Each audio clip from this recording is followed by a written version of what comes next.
Periodic table, part 1. Hopefully only part 1.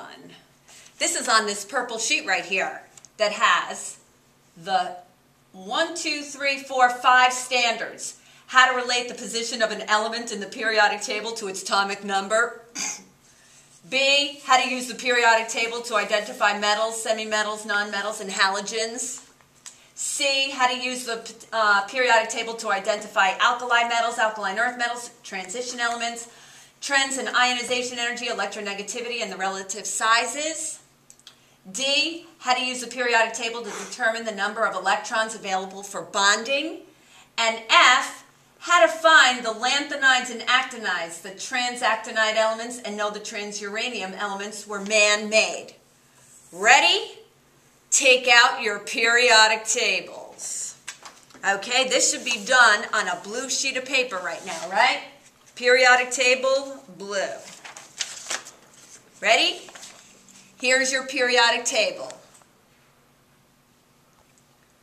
On the left side of the periodic table are the metals. On the right side are the nonmetals. The majority of the elements on the periodic table are metals. What do metals do? Metals lose electrons. That's their definition. The nonmetals over here want to gain electrons. Metals lose, nonmetals gain. Now, right along this bold-faced staircase right here are your metalloids.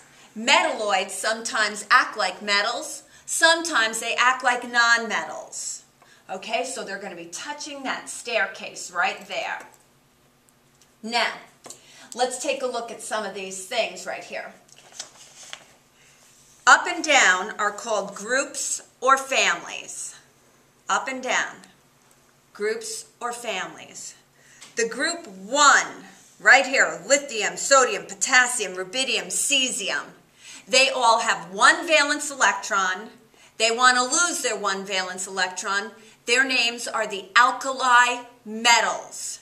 These are your most metallic of all elements on the periodic table. Metallic character increases when you go down a family because it's easier for the elements at the bottom to lose electrons because metals lose electrons.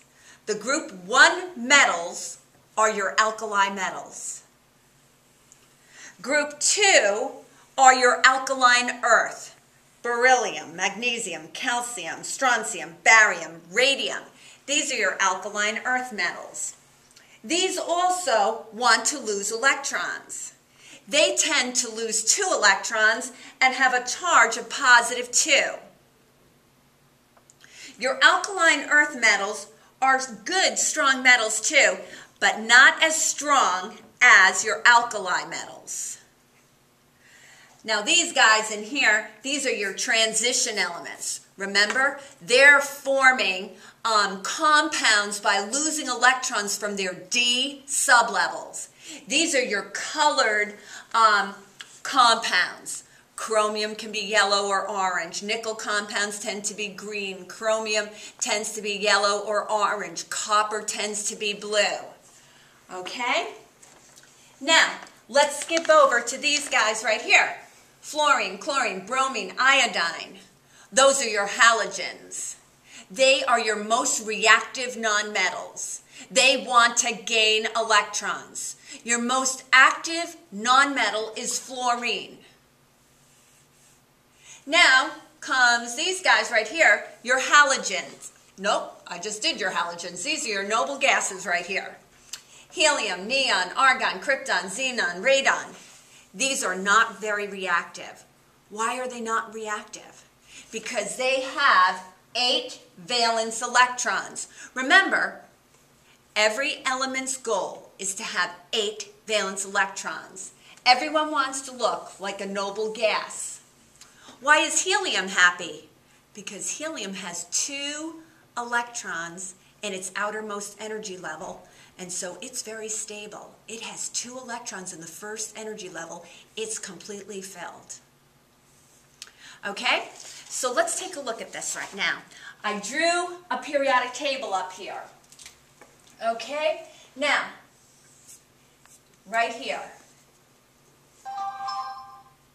Here are your S's. S1, S2. They go down. Alkali, alkaline earth. This has 1 valence electron, 2 valence electrons. Now, I didn't draw this very well, did I? Okay? Take a look at it. We have the helium up there. This should go out like this more. Okay? Here are your P's.